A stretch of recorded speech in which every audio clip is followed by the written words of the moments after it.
Ladies and gentlemen, welcome to the Big Tech Frenzy. Sorry, I just ran. I had to fill up my water. I thought, you know what? I want to be here for a nice long stream.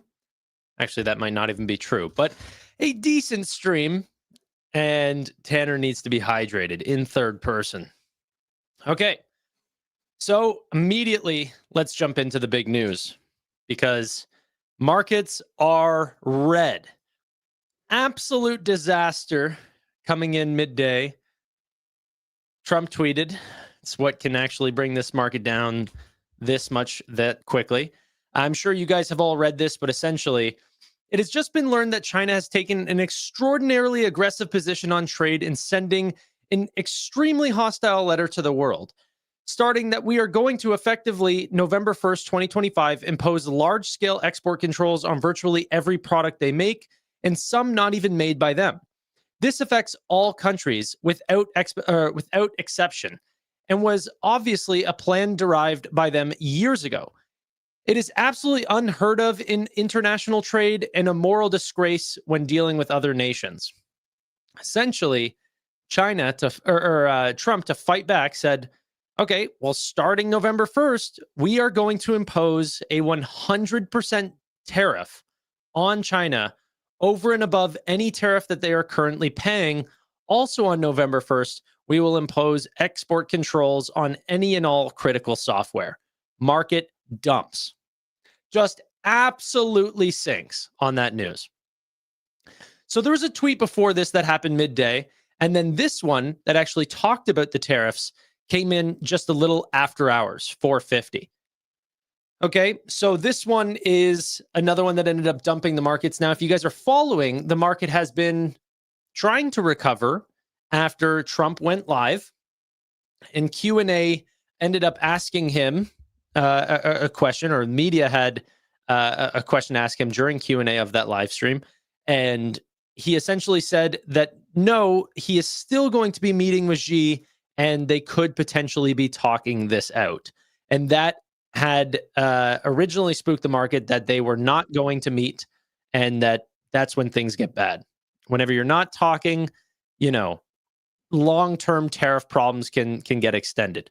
Talking, however, usually we can find some middle ground, but this is what Trump said. Just want to confirm, have you canceled your meeting with President Xi? And no, I haven't canceled, but I don't know that we're going to have it. But I'm going to be there regardless, so I would assume we might have it. But, they hit the world with something that really is not anything that people are going to do. And it was shocking. I can tell you, Howard and I and Todd, we all, Scott, we were all speaking about it before.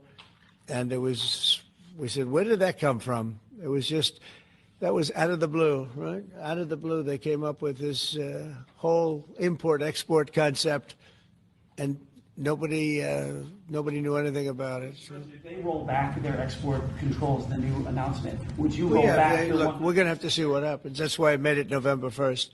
We'll see what happens, yeah. Just want to confirm. Yeah, so I'm, even as this was happening, was not worried about this at all, okay? The market absolutely dumped, and because of the amount of margin in the market, a lot of people got liquidated and margin called because certain stocks and crypto had fallen so much. So there are reports already that like crypto liquidations might have crossed $10 billion in the last 24 hours. The biggest sweep essentially since April of 2021. So if people are levered to the gills, this is sort of the problem, right? So I'm looking at this as completely a bargaining chip almost, that this is what they do. This is part of Trump's deal-making strategy. It's very, very aggressive, pressure on his opponent. But really, it's like the 10th time that he's done this, especially with China. It doesn't mean that he's not going to go through with it, but it's almost mutual destruction if they are just going to go ramp up tariffs and everything. So that's probably what is likely not going to happen. So unfortunately, I know this is just constantly the same thing over and over, but I'm looking to buy here. Okay.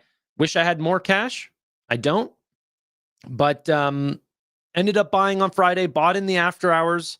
A lot of BMNR, to be honest with you. BMNR saw one of the largest dips, and I also bought D Local as well because I thought that that specific name catching such a large sell-off was a little bit overblown, considering the United States essentially just backed Argentina, and I don't think that they're going to be hit with this too much. So, yeah, D Local and BMNR were my two buys today, and yeah, getting pretty heavy on BMNR right now. A little heavier than I thought I was going to be whenever I originally started buying in. I'm kind of breaking a couple rules here, but I have huge trust in the strategy and the strength of the Ethereum network. So that's what I wanted to talk to you guys about today. Ethereum, essentially.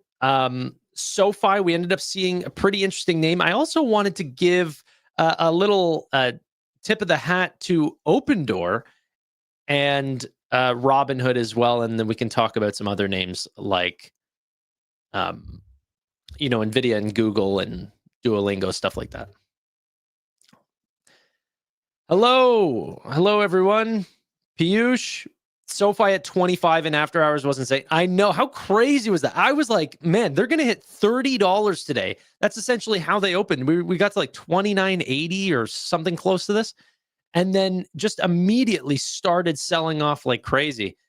That's perfectly fine, but I'm in it for the long run. And let's quickly transition to SoFi just really quickly, because there was this job offering that I thought would catch people's attention. Shout out to the SoFi Insider for going through all the stuff that, no one wants to go through, but it's actually useful. Senior software engineer, loans platform. Okay.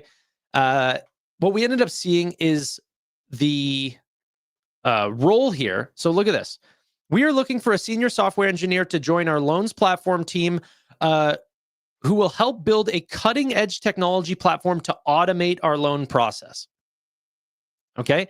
So that's not something that they usually do. That's more like along the lines of an upstart style business, but you would think, oh, well, you know what? SoFi is not really into that. Anthony Noto has talked, sort of poorly about the idea of AI in lending and these sort of products, but maybe automation is not quite the same as just sheer artificial intelligence. So at the bottom here, though, this was also quite interesting. A loans platform is instrumental in 10xing the company, and you'll have the opportunity to help shape and guide the future and exponentially grow the customer base of this product. What? First of all, weirdly worded. It's instrumental in 10xing the company, but a 10x in this business is $300 billion. It doesn't mean that they get there if they hire this person for, this is also what I thought was weird. Pay range, 128,000 to 240,000, payment frequency, annual. Whenever you join, we'll give you somewhere in this range, and then you're working for 365 days till your next payment. No, I think that this was just a sheer mistake. I think what the payment frequency was trying to say is that this pay range is your annual pay, but I don't think that confuses anyone. However, 10xing the company, I thought, was strong language for a bank. Who knows? Huge range. All of the SoFi ranges are like this because the areas in which they hire for and the types of people that they hire is super broad. So depending on where you live is probably the biggest factor for how much they're going to pay you, and then who you are is also another one. So all the ranges are like that for SoFi. Even if you get up to ones that are paying, 300 plus thousand, they'll also have, the lower end of the range will be 170,000. I would take annual pay upfront all day. Yeah, I mean,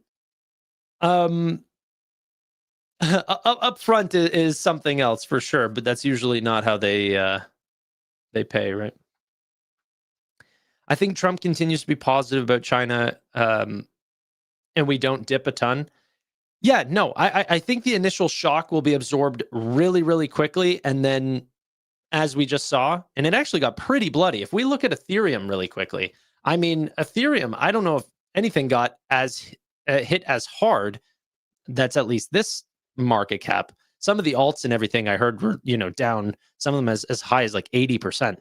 But for Ethereum, at one point today, we touched like 3,500. If I can get my mouse on it. But yeah, it was about 3,500 almost on the dot. And then if you actually look out, we were at 4,700 at one point this week.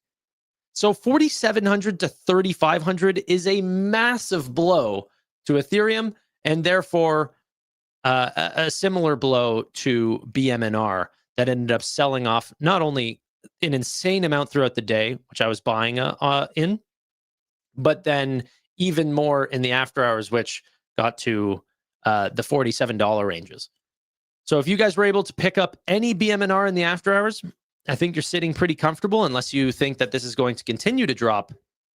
But I wonder if there is a larger tariff war, trade war between China and the United States that continues to pick up again. What part of that is slowing down financials building on chain? I'm curious how that affects Robinhood tokenizing real world assets and allowing Europeans to buy stocks that are, US listed. How does that change Tether or Circle from putting more and more Ethereum based dollars on their stable coins and then more people adopting that abroad? So ETH hit below 3,400. That is crazy for 30 seconds. That's crazy. It's not even picking up on my chart. I didn't see that. Let's see. Yeah, I'm not even seeing that. But still, it was quite the sell-off. But honestly, what I think it was a massive amount of people getting liquidated. It wasn't actually people thinking that Ethereum's the worst thing to hold during this time and everyone's selling. It's more a collection of, stop losses and margin that people had out that just immediately sold their positions. But this is why we hold long, because 100% rigged. Who cares? I held right through it. Like, does it matter at all that it dipped to 3,400? If you're a buyer of these positions and you're very long term, then all of this was opportunity. The underlying percentage of overall financial markets that are going more on chain stays consistent. The gas fees and everything that continue to tick up for Ethereum, that stays consistent. But this quick sell-off in the actual token price, imagine what BMNR does as a net buyer of Ethereum during this day. Tom Lee actually tweeted out. So this is the only thing that I have concern about what happened today from a BMNR standpoint. So let's talk BMNR for a second. If I go to analytics on Ethereum, and let's go to the treasury companies. Okay, 1 sec as Blockworks continues to load. Not a sponsor.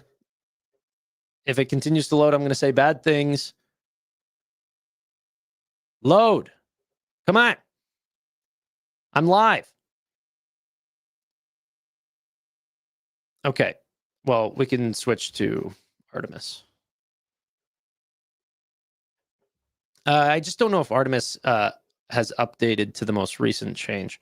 Anyway. Yeah, they haven't. They're both sucky. Anyone have another name that is better than these two that actually loads?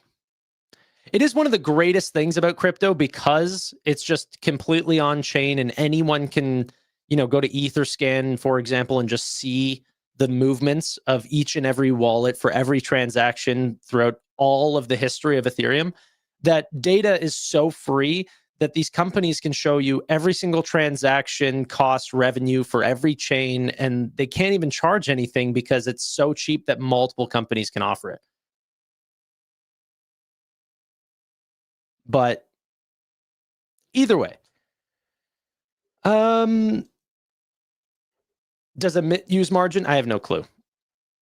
I definitely do not use margin. And if I remotely look panicked, I'm not at all. The only reason why I'm remotely out of breath is because I ran up after filling my water, and now I'm in a full-on discussion right now. Okay, their website is just broken. That's good. That's good. Anyway, what I was going to show to you is that BMNR consistently adds more and more Ethereum. They have been adding without fail every single Monday, and they have not missed a 5-day period or a 5-day or 5-weekday period. Now, Tom Lee ended up tweeting, and we can look this up, about Mark Newton, who is doing sort of the TA on Ethereum for them, and where they think Ethereum is going to get to. And I mean, on the first little bit, it actually seems very smart, you know? This came out on October 9th, and he said, hey, I don't see much crypto weakness in the recent days and expect Ethereum likely bottoms over the next 1 to 2 days before heading back into higher highs and rallying at 5,500. Okay. Likely bottoming within the next 1 to 2 days. Maybe that was 3,400. However, he also said that they expect that to probably be, where was it? 42 to 42.20. And would provide an optimal area of support before Ethereum turns back higher. Okay, so is this where BMNR did all of their accumulation? Because then that would mean, like this is obviously what Tom Lee believes greatly. He comments about what Mark Newton says constantly. He's quoted in their investment presentation for BMNR. And if they accumulated at 4,200, you might have missed quite an optimal buying opportunity at these prices. And the difference is of, like, right now, I think they have 435 million or 456 million. And that's without them diluting at all. This is just what they have in cash. Okay. So at 456 million, and they bought everything at ETH at $4,200, they could have gotten 108,000 ETH without diluting any more. But if they did this and actually was able to get a dip even at 3,700, 3,800, let's say 38, that actually nets you, 12,000 more ETH just on the cash that they have extra because you bought that additional dip. So let's hope they kept a little cash on the sideline. So then, BMNR can acquire a little bit more ETH. But overall, these sort of dips only go to benefit BMNR if on the long term, they think that ETH is going to go up. And I've actually been hearing a lot in sort of crypto theory, I guess you want to say. Crypto price theory, that the reason why BMNR is not staking today is so then they can have a larger supply of Ethereum and not affect the price as much. But whenever they go to stake it and lock up that ETH, then all of their purchases are going to have more volatility on the actual price. I don't know if that's true, but maybe they are waiting to get to 5% ETH before they start staking, so then they can sort of essentially keep the price a little bit lower on Ethereum. I don't know. I'm all shoulders there. But yeah.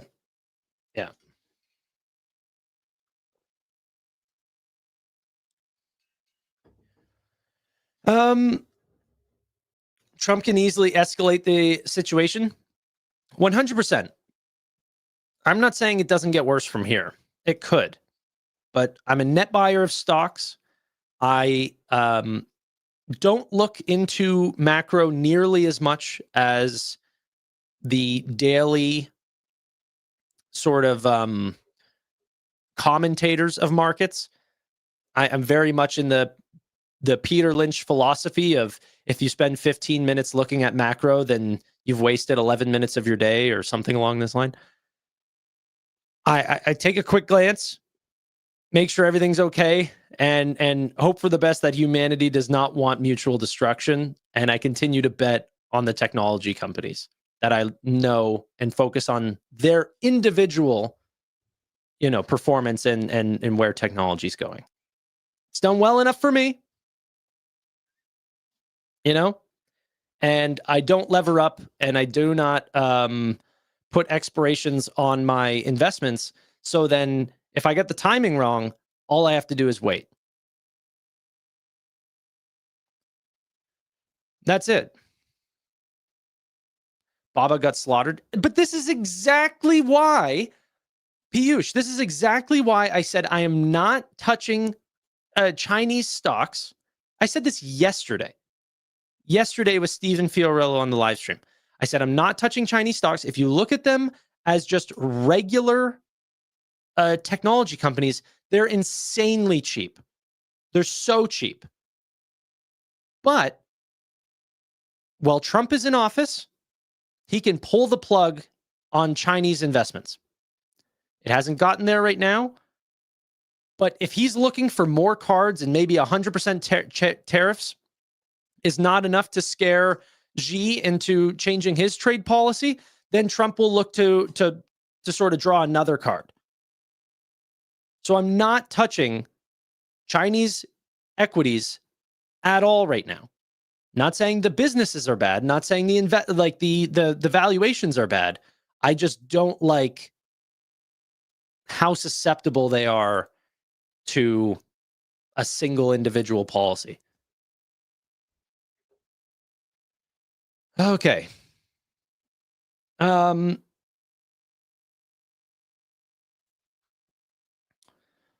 see. It was broad market sell-off, so I don't think that you can point to individual names and say, hey,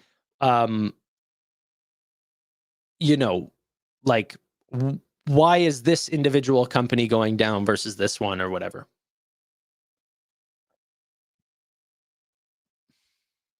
Bro, I didn't even know the market was falling apart today because I'm so used to my portfolio looking red. How is that possible? How are you buying companies in this market and you've only seen red?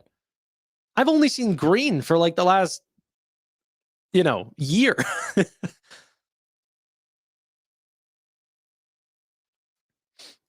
I was promised October.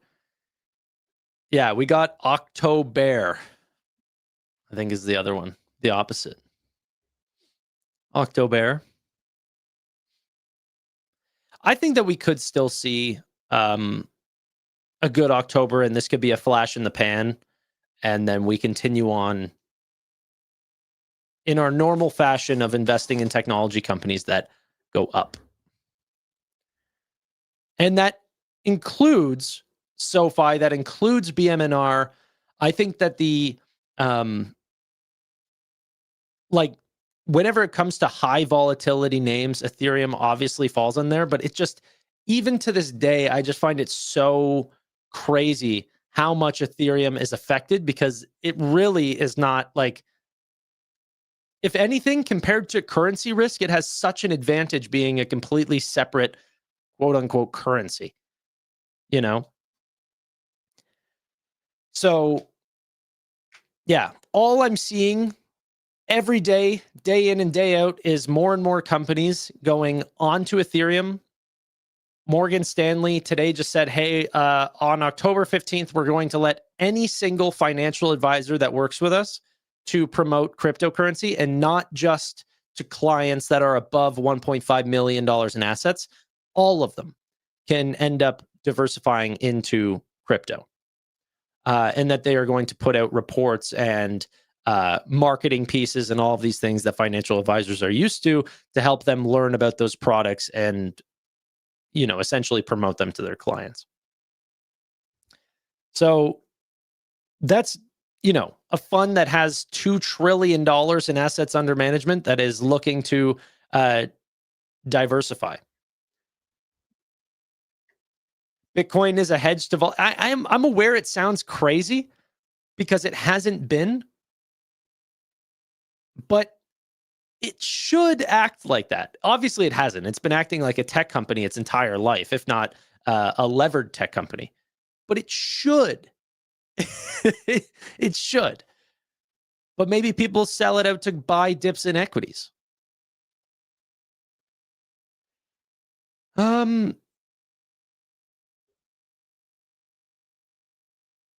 Bonds are important to America and they're at multi-year lows. How can you bring people back to bonds? You tank the market. Why, Gil, why would an or anything, why would anyone want to promote bonds over equities? I'm aware that bonds have a place in an investing portfolio. I'm not anti that at all.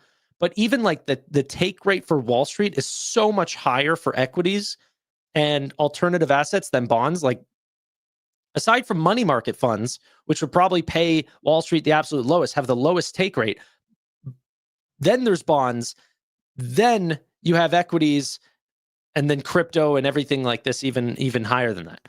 So why would they want to try to force people into bonds? Why?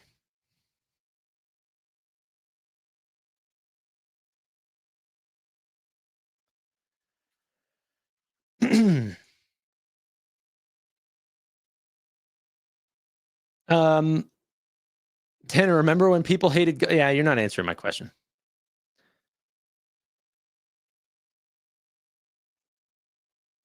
Okay, let's see.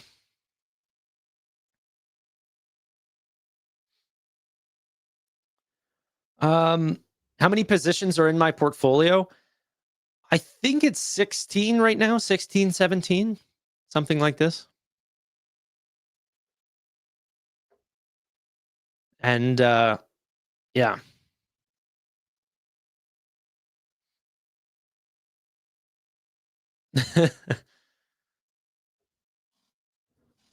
Okay.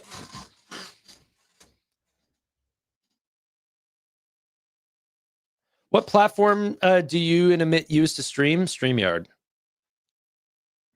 But I don't even recommend it. It sucks. Sorry, StreamYard, but like fix your thing. Tanner, are you buying more BMNR on Monday? Most likely. I've been almost buying every single day. And if we end up staying low, I'll be very excited. Another thing that I want to say is, because crypto works 24/7, if we have a ton of volatility through Ethereum on the weekend, I'd be really interested to see what BMNR is doing during that time. BMNR is, whenever they report as well, they don't actually report their book value of their Ethereum, so you kind of have to do wonky math to figure it out. They say what their Ethereum is at a certain time, but it's just the market price of Ethereum that morning. I want to know what they actually, purchased, their average cost of their Ethereum. They don't actually disclose that. So yeah, would love to know that. But through this weekend, if we end up seeing more Trump tweets and things like this that start to escalate the problem, and something like Ethereum ends up pulling things down, then that's going to be no bueno. Tanner, I know you aren't touching Chinese stocks, but what about Grab? I'm not touching Grab because of a political issue or anything along these lines. I just, whenever I look at international markets, not only am I just looking for a deal from a multiple perspective, but I'm also looking for a company that's like taking market share very fast. And to be honest, I have not done the deep due diligence on Grab that I should have. I've had Chris Patel on the channel and I've had Amit talk about it very briefly. And I just didn't like the growth rates or the margins on the company comparatively to other names that I'm looking at, like Nubank, for example. So if I was going to take on a position that puts me internationally, I don't separate between different Asian markets or LATAM. I know LATAM much more than I do, Southeast Asia, for example. So I'm just perfectly comfortable continuously investing in LATAM. And like, honestly, Raj is correct. I would much rather place an investment in C Limited than I would Grab. But that's on a not like, I don't know the thesis well enough, but Grab is expected, or Amit's expected to come on the channel. We were supposed to do it last Friday, this Monday, last Monday, or sorry, this Friday, last Monday, all these things. He'll be on one day and give me the Grab thesis. Any Canadian companies you invest in? Shopify. That's it. Only one. And it's my second largest company in my portfolio, but it's all I have. But I don't do that. I'm not buying it because it's a Canadian company. I couldn't care. It's because it's one of the greatest technology companies in the world. And that's why I buy it. I'm a very big qualitative investor. So I need companies to win.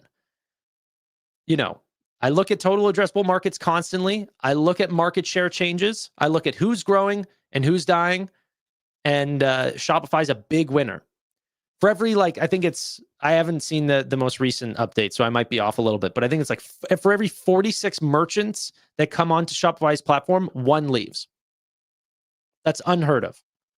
Ask me if Square is doing that, or Wix, or Squarespace, or any of these other platforms. It just doesn't happen.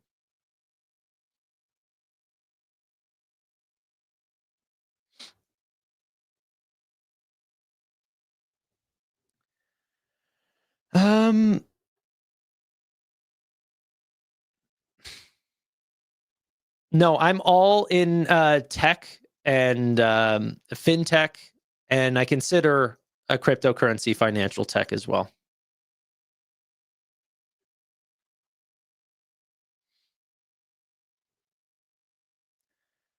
Okay, let's see. What is the biggest crypto drop ever, like a circuit breaker drop? Oh, sorry. I sorry, you said that was the biggest crypto. I mean, they've definitely had some large drops. Like, crypto has been crypto has seen some 90+% drops in Bitcoin and Ethereum. I don't think you're going to see those anymore just because of how large they're actually getting. And in fact, there were some companies, USDE, that actually ended up breaking slightly. Their stable coin ended up depegging very, very quickly and recovered. But there was a slight second there where it ended up going down to like 92 cents on the dollar. No one wants their dollars to be trading at 92 cents a dollar. So that can't happen. You're probably going to see some problems there, and people end up leaving that network and going to one more stable. And that's where, a Tether or a Circle have proven themselves so unbelievably strong, because they just do not depeg. But yeah.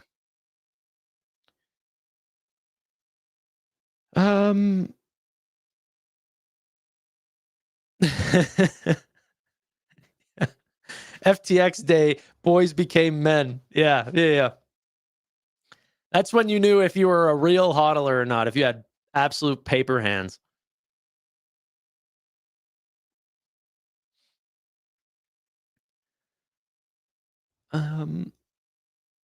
Was it the biggest value drop day ever in crypto history? That would be interesting.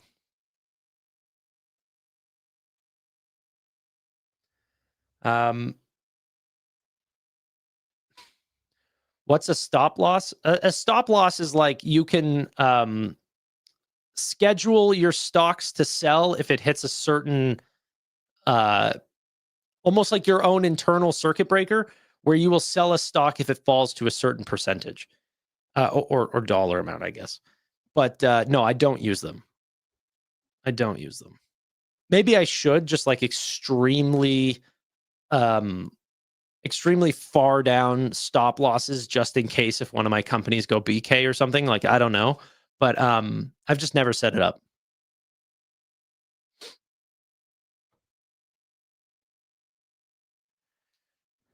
And you can you can also Google those questions. Speaking of Google, what's called? Google ended up seeing, where's this? Wells Fargo ended up pointing to Google search actually starting to gain market share for 2 months in a row now. For 2 months in a row, ChatGPT, as a percentage of total market share mix between search and AI, ChatGPT saw a little bit of a loss, and Google search ended up growing. So talk about the concerns that some Google bears have had, saying that, not only is Google not going to be able to fight back via, Google Gemini or something like this, but just search is dead in general. It's just not true. Like we're just not seeing the signs. Remember, there is some severe chart crime here. These charts look like it's slumping down severely. The bottom rung here is 80%. But yeah, on top of that, we also saw Google Gemini finally hit in September 1 billion visits. The first time it surpassed 1 billion visits, it grew 285% year over year and up 46% month over month. 46% month over month. Isn't that crazy?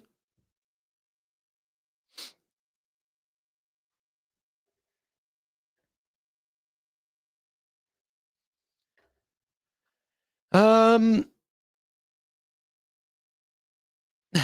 got smoked today. How many of you guys were on margin today? Just show of hands, or I could put it up in a poll if you guys want to stay a little anonymous, and just let me know if anyone got called upon today to liquidate some of their shares in order to close out their margin. Me. Crazy. If you had cash secured puts today, I guess they got filled, right? I was using a levered ETF, never use margin. On margin, I'm not broke. I don't think margin has to do with. I actually find that most people that I know that actually do use margin are like some of the richest people I know.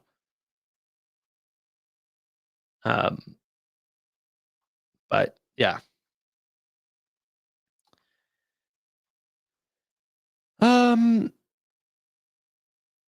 Covered calls are printing today. Yeah.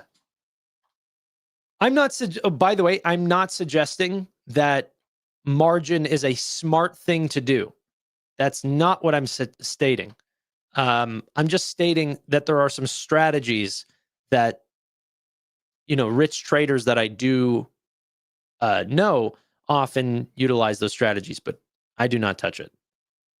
I also know a lot of smart, rich people that don't. But yeah.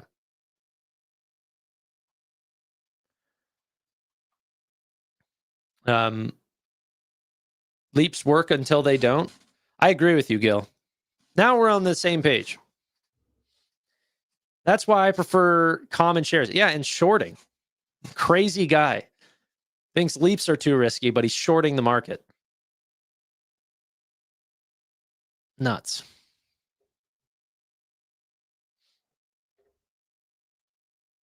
Yeah, do you think it's sort of a concern that obviously on the way up, Robinhood offering $1,000 of interest-free margin is acceptable? But on the way down, it no longer looks fun. Looks like products that can hurt people, I guess.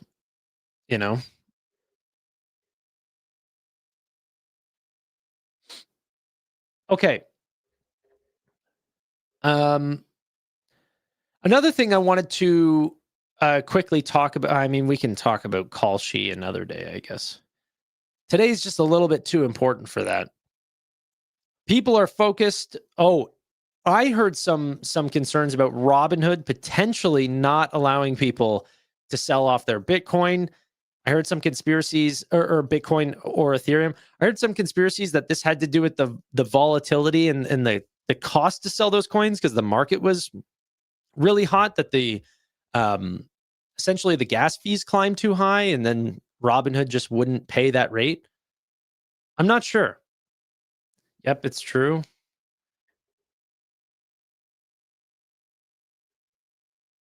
Yeah, I even heard, like, I think Amit said that he was trying to like sell $1 of Bitcoin to see if it was working and he couldn't even get it to work. Robinhood Legend was not performing well, these sort of things.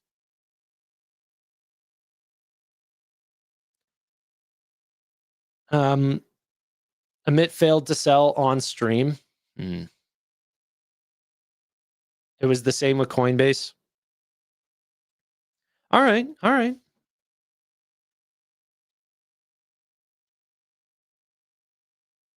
I don't know. I'm not sure. I just don't want, I'm not saying that from, I just don't want Robinhood to start getting a backlash while the market is going down, because then that's going to really have a large sell-off on something that's run so much so recently.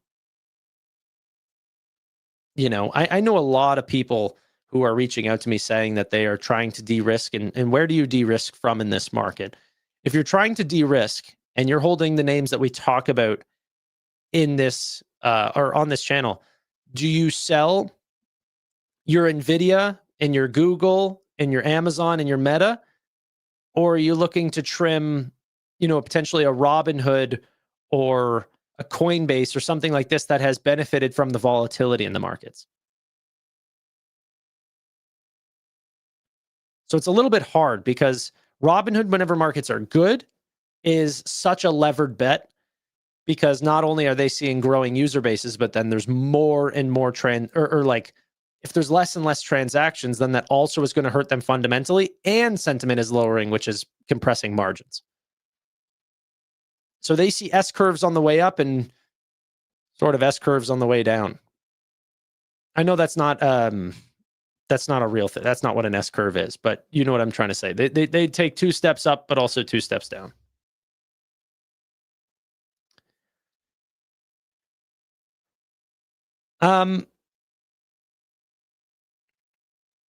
I personally am essentially not really de-risking at all.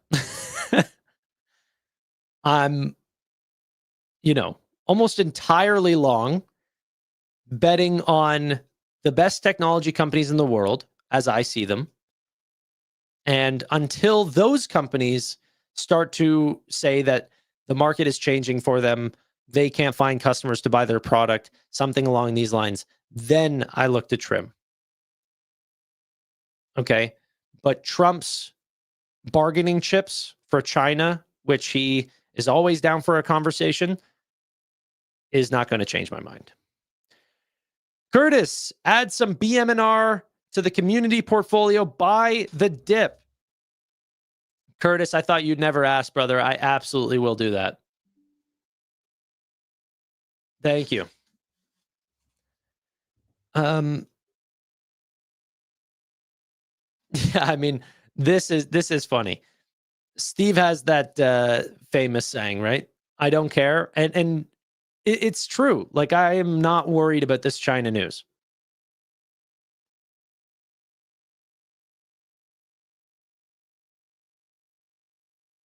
Buying BMNR Monday. Yeah, we'll have to see. I mean, they're usually on Monday they end up reporting their updated cash stack, ETH holdings, other investments. The book value is going to obviously be very hurt. Like, although whenever ETH ends up falling, they can buy more Ethereum, but it also hurts how much, you know, totally they're worth, how much the book value is actually worth. So that will shake out investors and compress MNAV, but overall they should end up purchasing more.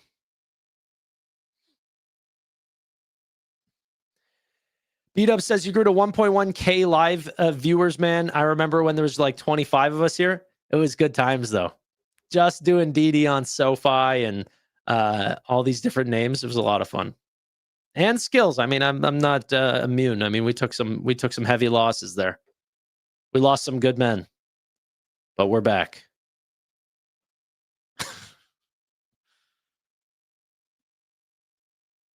Great times. Yeah. Okay. BMNR to 0. Good luck with that.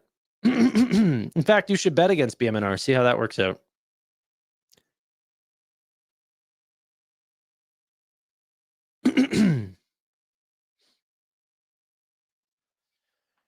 Market is closed on Monday. I thought I read something that the I think it was Sam said this morning that the markets were actually open on Monday. I know the Canadian market is closed, but isn't the US market? Yeah, it is open, right?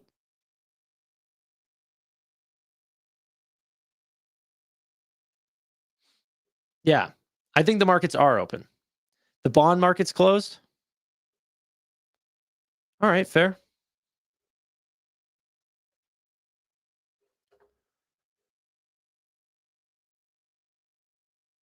Okay.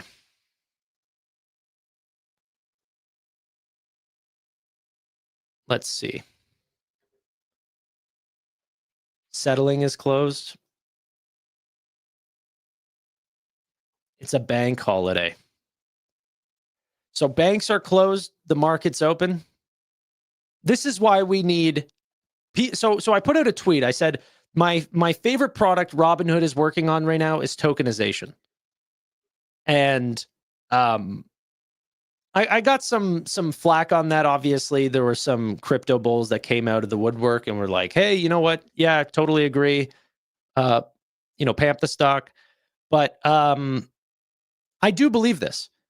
And some people had asked me, I think Couch Investor in the chat said, "Hey, if you could choose actual stock or stock tokens, what would you pick?" But it's not about that. Obviously, I would pick actual stock, but not everyone even has that option. Okay. And whenever you're talking about things like holidays closing markets, like that is a thing of the past. That should be, markets should be open all the time. Like it should be a complete free market. If I want to sell my stock to a willing buyer, who is to say that that should not be acceptable?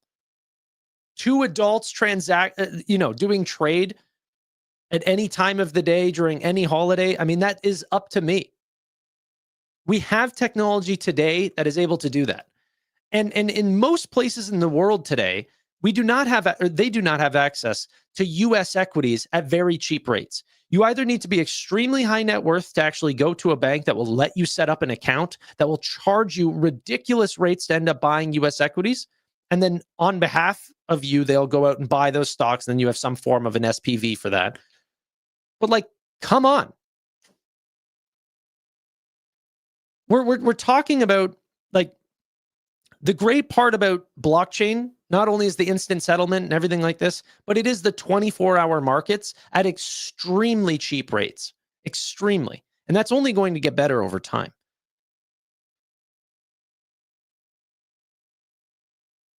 Hood's 139.69 in after hours. It's crazy how well that's holding up. So I can't take a rest on weekends. You absolutely can. You're putting your own self-pressure on that because of your trading strategy.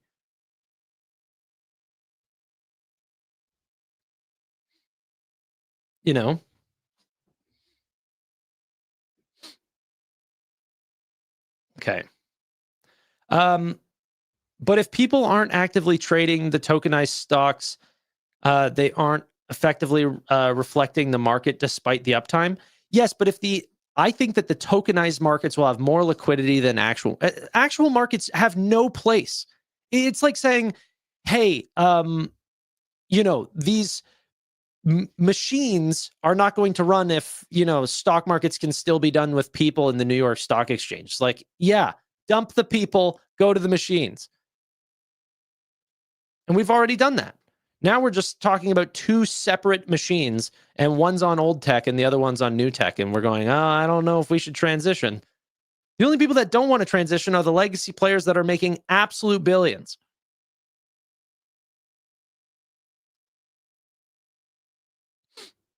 But yeah.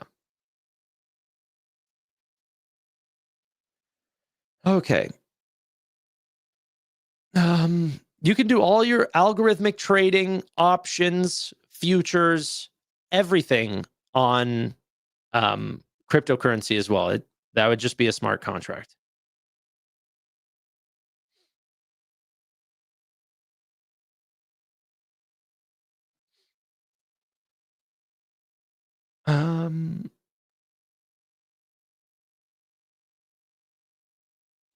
Tanner, you got to read the questions too, not just answer random comment. I'm reading anything that pops up. It's just there's like 100 freaking things that come in and ask questions. Like, you want me to answer every question? Are you buying more shift forward? No, I haven't brought up. There's been absolutely zero news. Yeah. One question says, when crypto? Huh?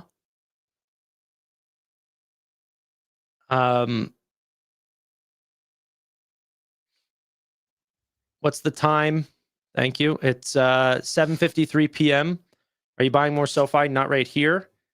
Tanner, am I your favorite person in chat? One of them, Mark. Are you buying Amcor? No. Or SMCI? No. Do you like Affirm? I do like Affirm, but I'm not a shareholder. When Moon? Soon. I'm getting to all the questions. I'm happy I'm getting to them.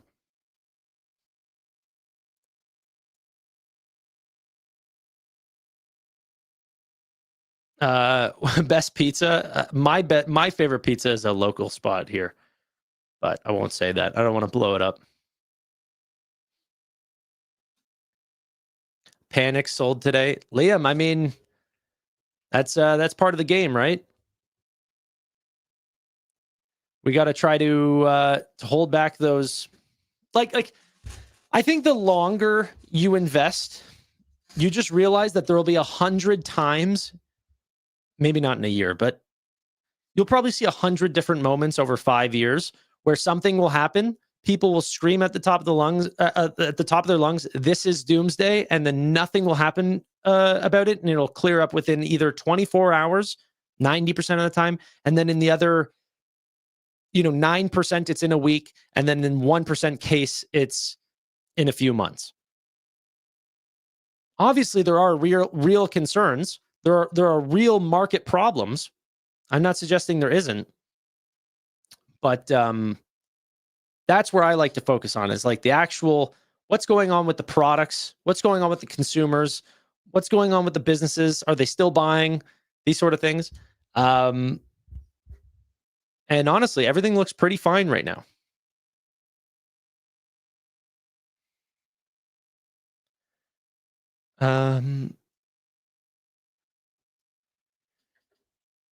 Let's see. Any chance FOMC rate cut and SoFi earnings beat finally happen? Yep. So FOMC did cut rates. I think there's some stupidly high percentage that we get another rate cut. And in my eyes, there's a 100% chance that SoFi beats on earnings because they have 100% of the time. But for October right now, for a rate cut, we're at 97.8% chance that they cut again.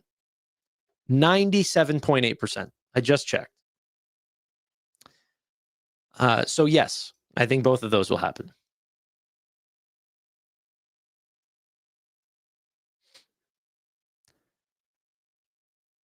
Tanner, can you break down your stock portfolio? No.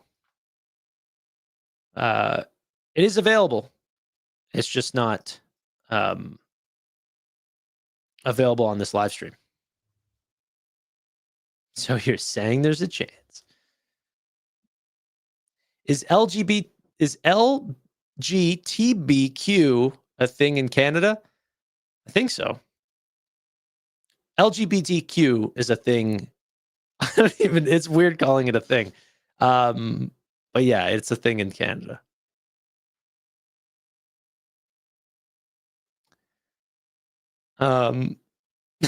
In all caps, yes. How old are you? I'm let's say 28. In 1 week, I'm 28. I've never seen a moose, let alone a gay moose or whatever you said. Everyone thinks that it's just like polar bears and moose and everything up. I've never even seen a beaver. I've never seen a moose. You know, I live in the city.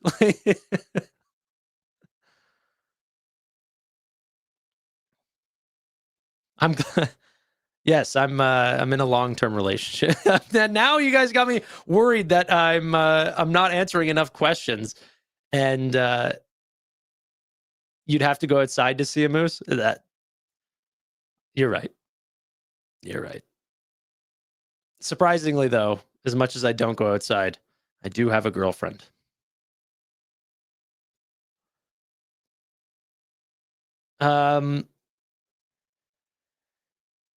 Dude, I came to Canada a couple of years back and seen all of these.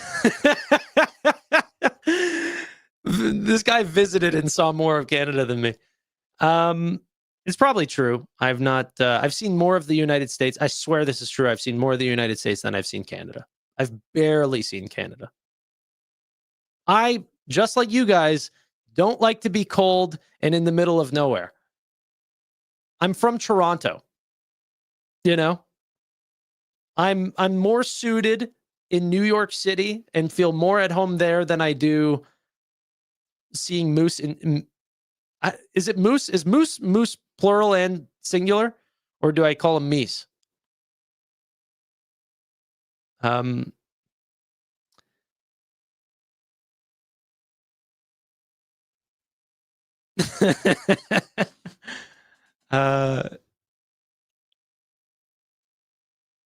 Mooses. All right. Human.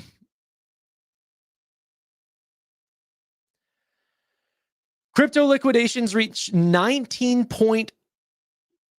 Are you serious? Over $19 billion in 24 hours, the largest single day event ever. Hyperliquid alone today was $10.27 billion bigger than Luna, bigger than COVID, bigger than FTX.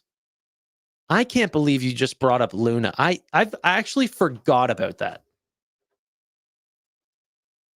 That's crazy.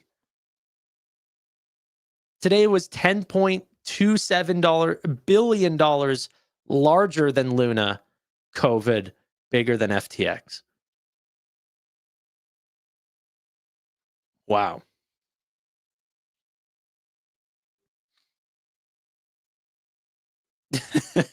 Yes, because crypto is going to be the new world currency because it's so stable. I'm sorry to say this, B-dubs. If you had some Circle today, $1 of USDT was still $1. It is stable. You know, during the craziest fluctuation in crypto ever seen by more than double. Twice as volatile as ever before. And you know, that didn't break. That to me does sound stable. I'm not talking about buying and transacting in Bitcoin. I think I'm a believer in US dollars. But and honestly, Staples, I felt like this. Whenever you know, BMNR and Ethereum just kept falling, I was like, I've gone in heavier in BMNR than I would like to admit. And I didn't think it would be this percentage of my portfolio now. But I'm not full porting or anything. If there's new viewers in the channel, you know, still Nvidia makes up for 50% of my portfolio. Shopify's 20%, like SoFi's 10%. Like everything else is an extremely small percentage. But you know, what was I going to say? BMNR is definitely growing.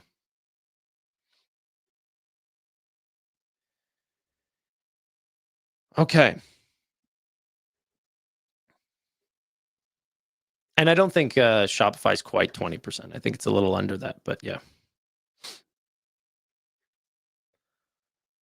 Last time BMNR was $40, ETH was 4.1 thousand. Now BMNR is 50 and ETH is at 3.8 thousand. I'd still buy more BMNR. Well, the important part is that they keep acquiring more and more, so their book value goes up. So the difference would be the MNAV expansion. So yeah. Do you ever get sun? No. But I do take extra strength multivitamins and then an additional vitamin D3, an omega-3, and then a B complex. So get your vitamins, kids.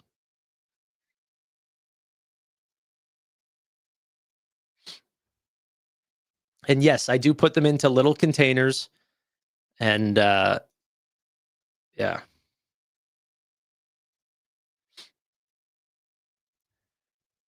Realistic target for Bitcoin by end of week.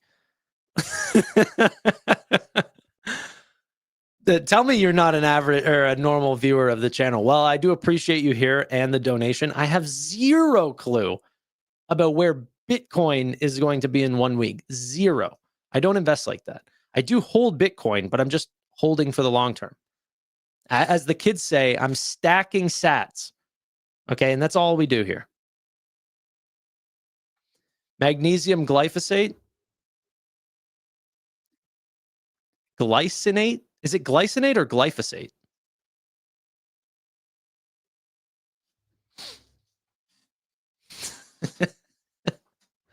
Get some water? Oh, you're so right.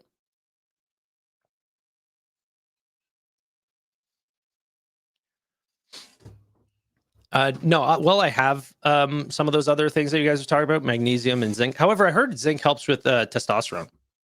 So there was a bit where I was taking zinc, but I'm not currently taking zinc.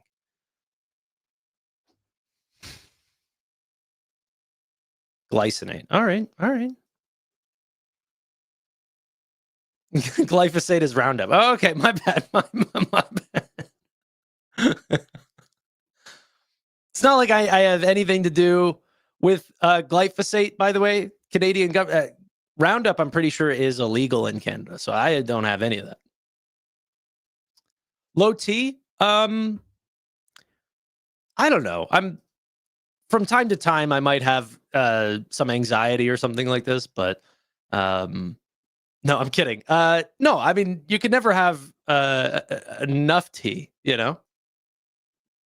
So low T, I mean, yeah, aren't we all? But you know, I'm working on it.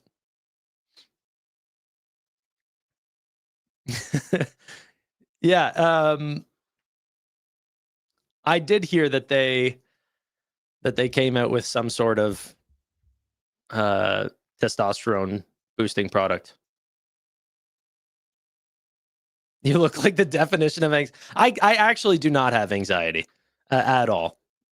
I'm not on any medication at all. Are we talking about swimmers? All right, I'll move on. Give me the less health questions, more market questions, and we'll see if the market is still melting down. Oh, Kathy Wood ended up posting what she bought today. Klarna. Excuse me. Pony AI. Yeah. And then she ended up selling some Palantir, some Mumu, Futu Holdings, Roblox, Shopify, more Shopify. Yeah. All right.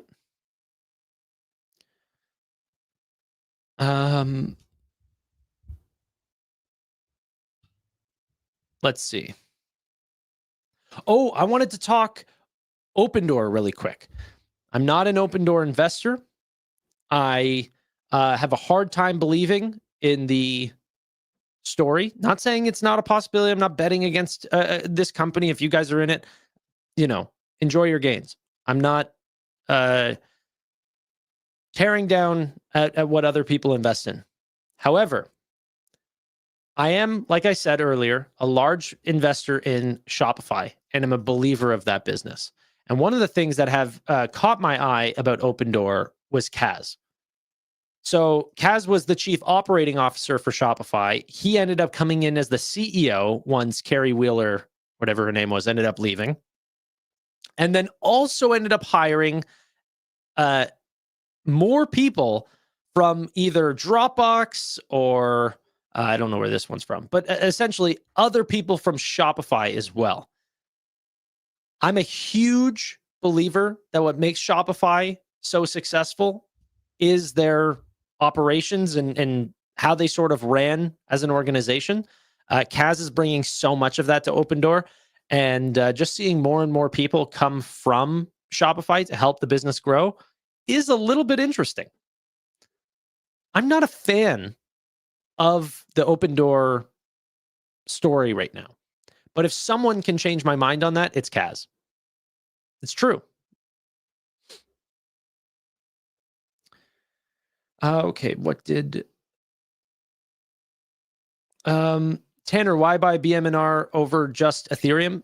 Treasury companies usually add more to the business than what I can offer. I'm not an institution. I can't acquire ETH at the price that they can acquire it at.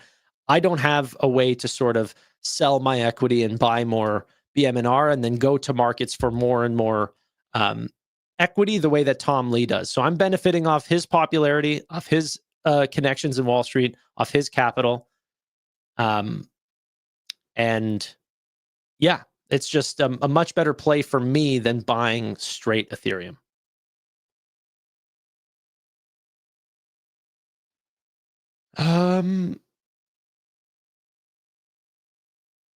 Amit, are you in this chat? This is what you're doing to us. People think we're a couple now because of your jokes.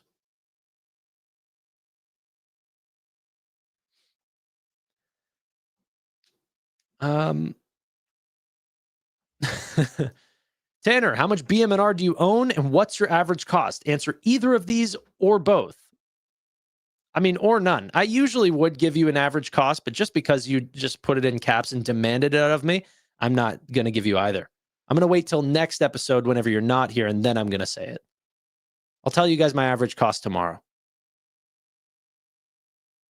And by the way, I will be putting out videos both tomorrow and Sunday if I can. Yeah.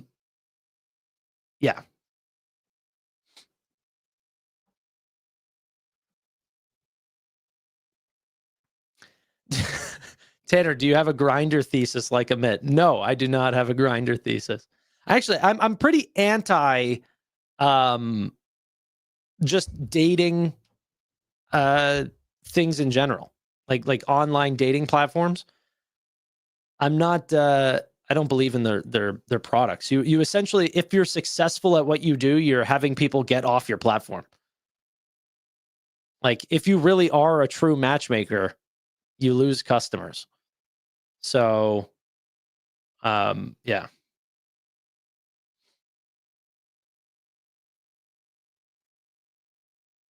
Bearish grinder, more just bearish dating apps.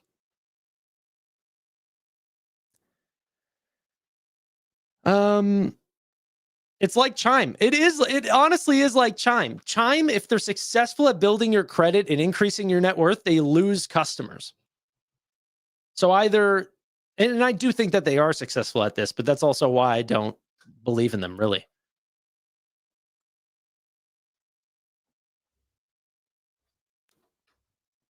When SoFi earnings or earnings prediction video? Soon, someday.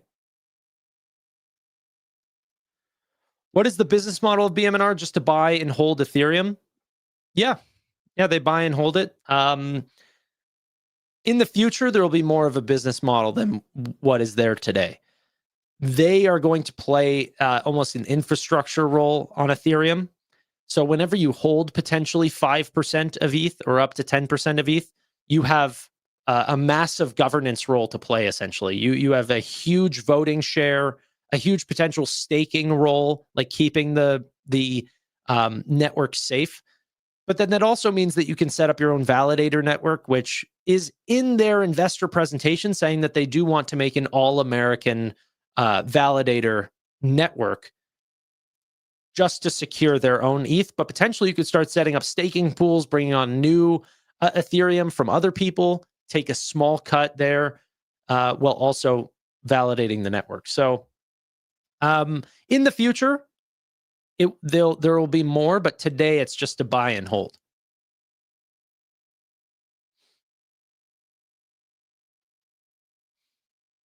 What are we doing here? What are we doing? Are we asking questions that we know the answers to? What's going on now?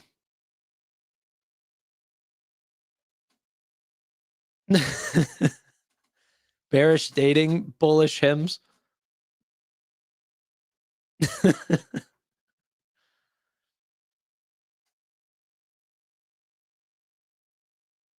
Buy the dip. I mean, I'm not suggesting that you guys do that. Like,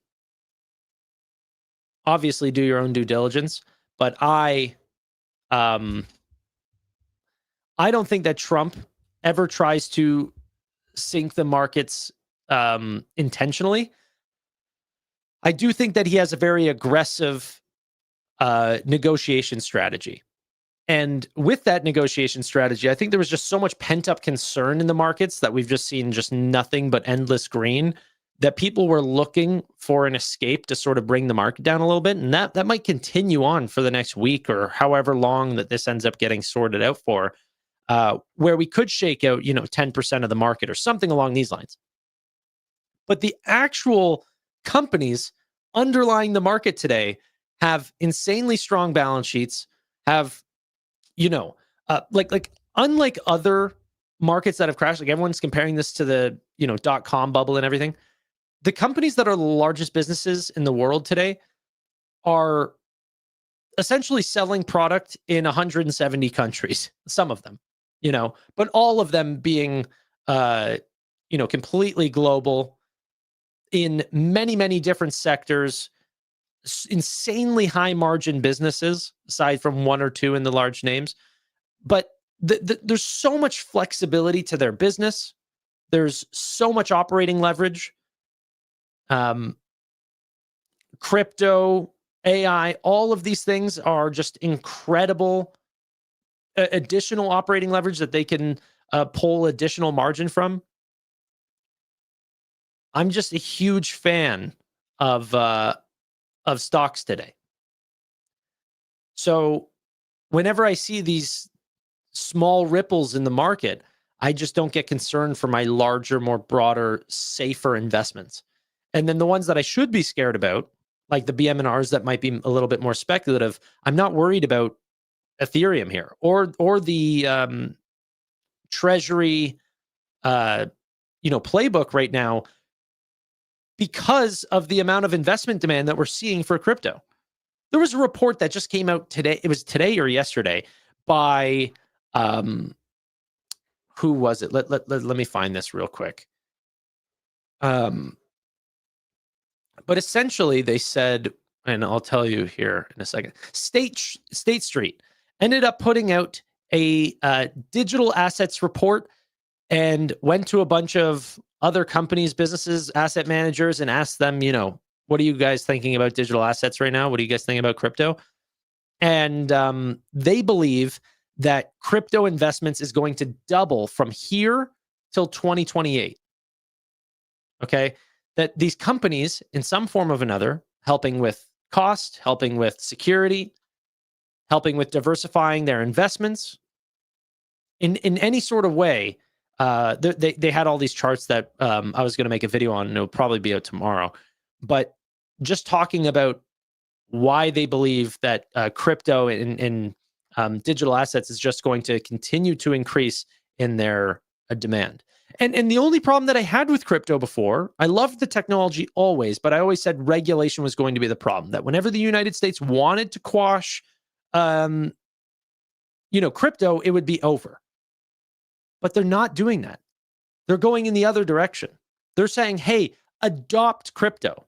Scott Bessent is saying, hey, stablecoins are going to 15x. We're going to get to $3.7 trillion potentially on stablecoins by 2030. And then, people are going, oh, you know what? Don't listen to that. It's a scam. You don't think that the Treasury Secretary has done his due diligence? What are we talking about here? You don't think they're going to regulate and say, hey, we want to see your books on a monthly basis to see that you are actually holding the reserves that you're saying you are based on the amount of essentially market share you have in stablecoins? Of course they're going to do that. That was part of the Genius Act.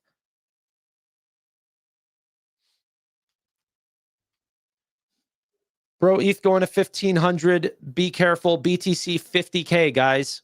All right. Thank you, Werewolf. Go on now.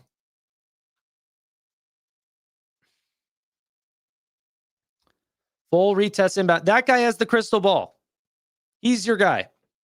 Werewolf Cat is the guy with the crystal ball. So ignore what I said. Go listen to what he says. I'm not even giving you a crystal ball here. I'm just saying, I would not fight the government. Don't fight the Fed. Don't fight regulation. They're telling you what they want to happen. And companies will follow.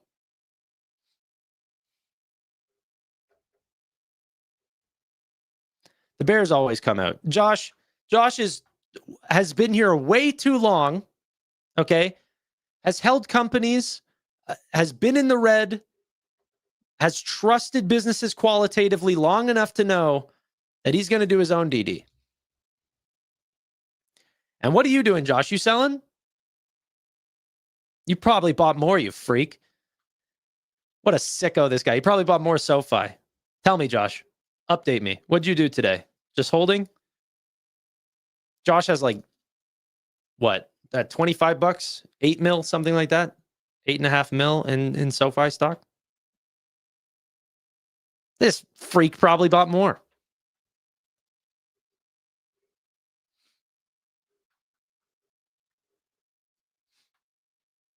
Small amount of calls for SoFi. I knew it. If you believe in something, you got to double down.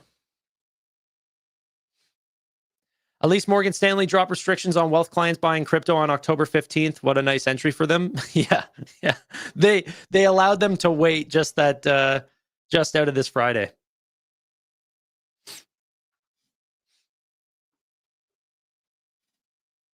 Okay, what else?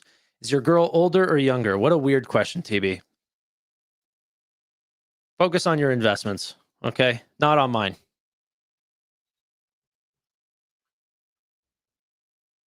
I bought some bull earlier in the day. Thanks a minute. Oh, wait, no.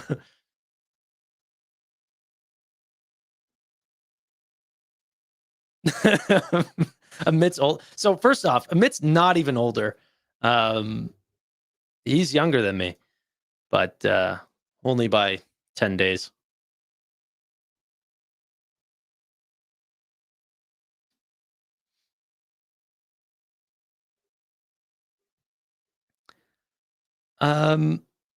Bought SoFi spreads. Happy birthday, thank you. It's actually close enough to my birthday that I'll say thank you to that.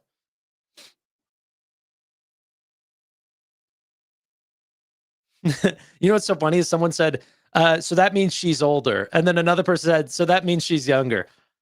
Okay, I'm glad I'm playing the centrist here. It really doesn't matter at all.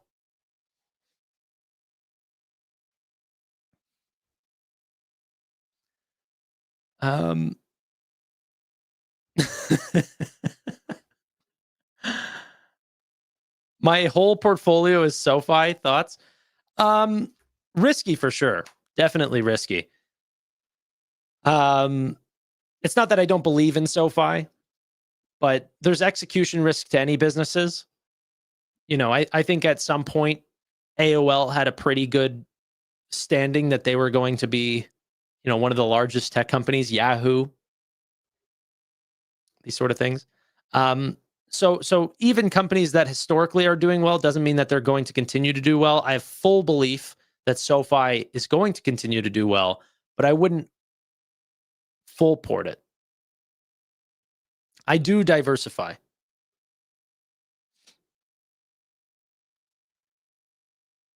My whole portfolio is a SoFi due to Tanner. No, you'd be heavier in NVIDIA by now. It is funny. Sometimes I see, especially in the Discord, there'll be some people that are like, here's my portfolio. And it's just like NVIDIA, SoFi, Robinhood, maybe some Shopify in there, Google, Amazon. And I'm like, man, me and you see eye to eye here.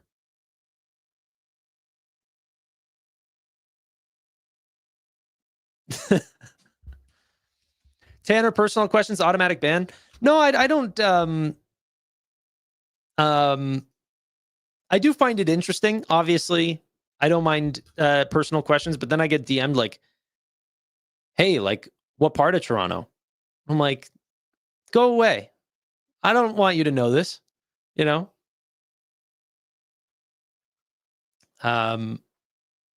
So around my family, where I live, those types of personal questions, a little weird. But that's the internet. I signed up for it.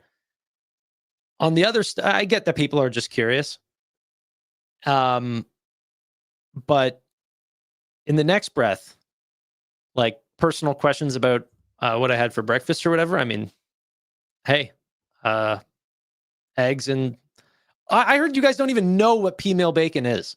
You guys don't even know what that is. Is this true? I was talking to Amit and Chris and Roy. You guys don't even know what P-meal bacon is. That blows me away. That's like what is it? Corned beef? That's not really a thing here. P-meal, like this. P-meal bacon. I can show you. People call it Canadian bacon, but it's called P-meal bacon. But yeah, I had that with eggs this morning.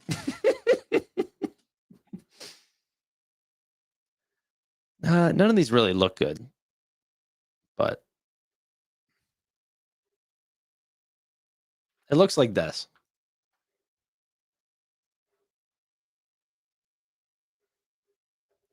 But it's just bacon. Oh, Canadian. Oh, that's just ham. Ham? It's not really like it.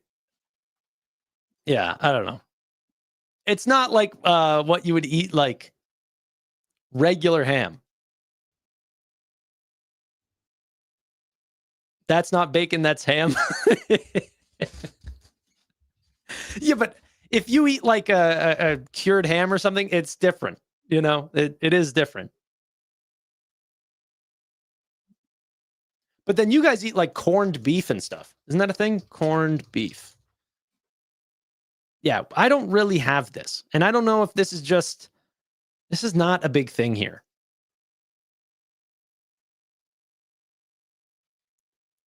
Which is so it's so weird because like you guys really are close. Like I mean, yeah. P-meal bacon is just corned ham. No, we don't. All right.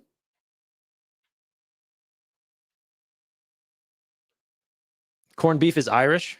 I didn't know that.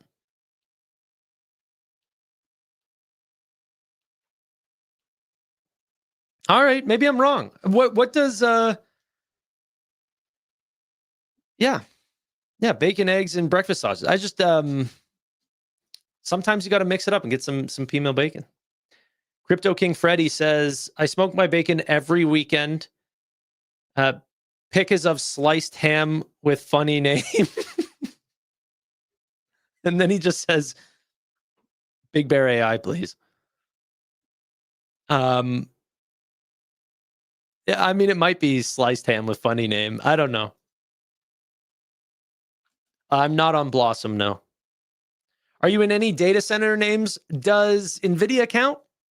I mean, to me, that's the name. But if you're asking me if I'm in any of the particular names, aside from obviously Google or Amazon or any of these, I'm not in a pure play name, no. But I'm telling you guys, if this tariff stuff does blow over, because Amazon can get, fundamentally hit from this, their business is aligned to China tariffs for sure, because a lot of their commerce does come from China. If that's not the case, Amazon has not moved an inch on them having the largest data center in the world. Not individually. I mean, just the most amount of customers and revenue from their data center than any of the other names. AWS has gotten so much disrespect, and I think it's completely overblown. If you look at SemiAnalysis, which has been amazing at predicting the winners going forward, they have said a lot of very bullish things about AWS going forward and how they're going to convert some of their data centers from CPU focused to being AI accelerating data centers for, more token generation and things that these AI businesses are looking for.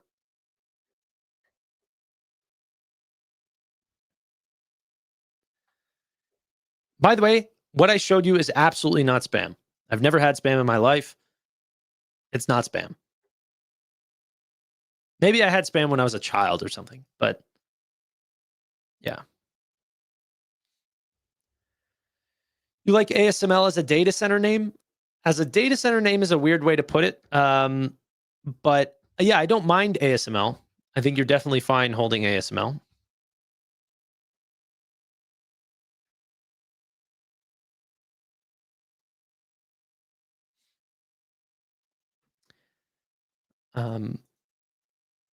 What do you think about putting a mill into Google right now? I have no idea what that is in reference to the rest of your portfolio.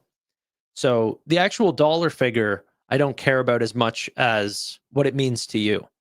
If you have $1 million portfolio, I'd say, once again, the diversification part is very important. If you have a $200 million portfolio and you're asking me if it's appropriate to allocate 0.5% into Google, I would say, yeah, I mean, it's probably going to be one of the stickiest businesses around. Yeah.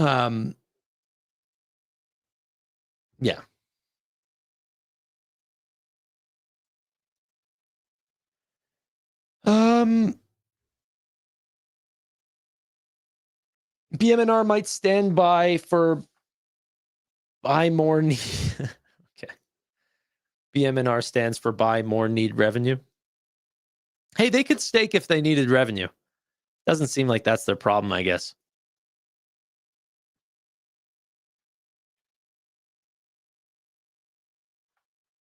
Yeah, I like to give my opinion. Some people treat my opinion as fact, though. And I promise you guys, I am not...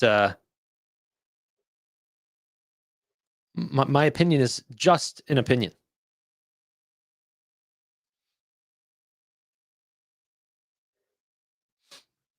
Okay. Okay, let's be serious. How many weeks before Trump tacos? I give it 3 weeks. I give it less than that. This got sprung up out of nowhere. Yeah. I give it less than 3 weeks. I do think this is a taco. Yeah, no fiscal Friday. So I wanted to do the fiscal Friday. And just to let you guys know, or maybe I shouldn't spoil it. We will do a breakdown of a new stock tomorrow or Sunday. Okay? The name of that stock, I don't know if I should say, but you guys will love it. You guys will absolutely love it.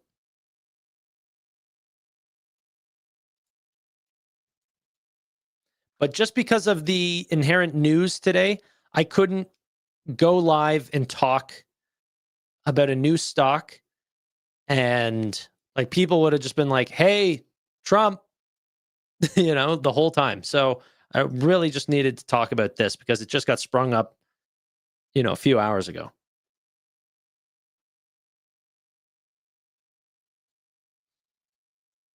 You know what's crazy? You guys haven't even guessed it yet. I wouldn't tell you if you did, though. Shark Ninja. I think we've done one on Shark Ninja. I haven't done one on App 11. I actually think I'm going to sell my App 11 and buy Reddit. That's what I'm thinking.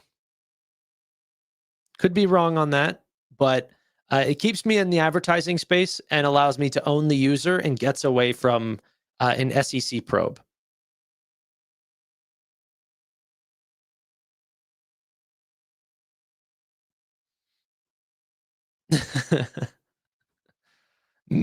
Melly, really? I didn't say that. You guys will love the name that I'm talking about, but funnily enough, you guys haven't even guessed it.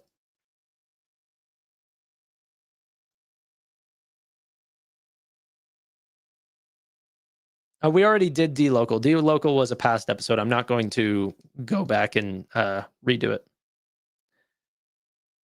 Wow, really? Reddit was one of them. We did D-Local. We did, what were some of the other ones? Google. I think we did PayPal for one of them. Yeah, it's going to be Rick. Yeah.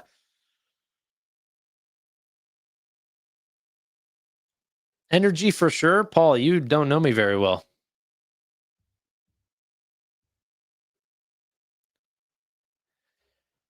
Okay. I'll say this before I go, and then I'll leave you out on this. By this point, and I let it simmer and go up a while ago. I saw it pop up just not too long ago. But I did see it pop up. You guys did say it. We'll leave it on that. And I will see you guys probably tomorrow for another. Well, actually, hold on. At 10 p.m. tonight, we have a 10 p.m. tonight, we have a FinTech Friday, which is going to feature Steve, Roy, Tevis, myself. We're going to be talking through what the heck just happened, how we're playing this, as well as some news that's happened throughout the week in fintech names, especially for PayPal. PayPal's got aside from today, a decent run up.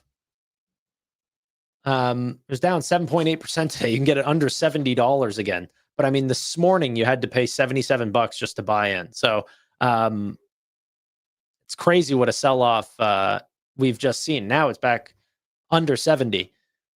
And then I've got a video coming out tomorrow, probably about BMNR. And then we will do the breakdown of a new stock that I could potentially be looking at purchasing because that could be quite fun. All right.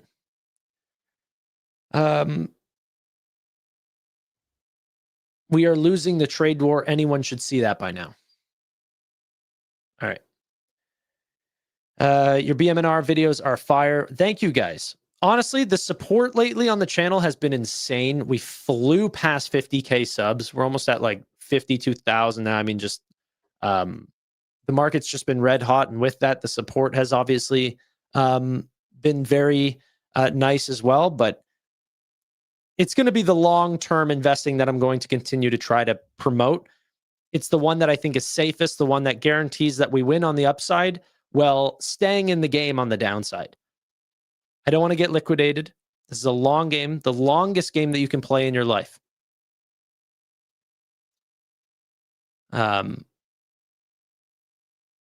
But yeah.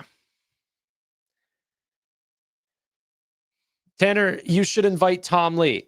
Yeah, I know. I should have a Tom Lee conversation and then an Elon conversation and then talk to Trump. But I'm small fish still. So I'll I'll talk to Tevis, Roy, and Steve later. But I would love to talk to Tom Lee. Him talking to me, I don't think it's quite the same. Love you guys. Really do appreciate all your time. So amazing to build this community. We have one of the greatest communities in the world. It's insane how much we're all sort of pumping each other up and helping to make money for us all. There's no winners here if we exchange or there's no losers here if we exchange information, share our wins, our losses, stuff like this, try to learn together. And I've become a much better investor with you guys around. It's very, very true. Thank you all so much for watching. Really do appreciate your time. But bye for now.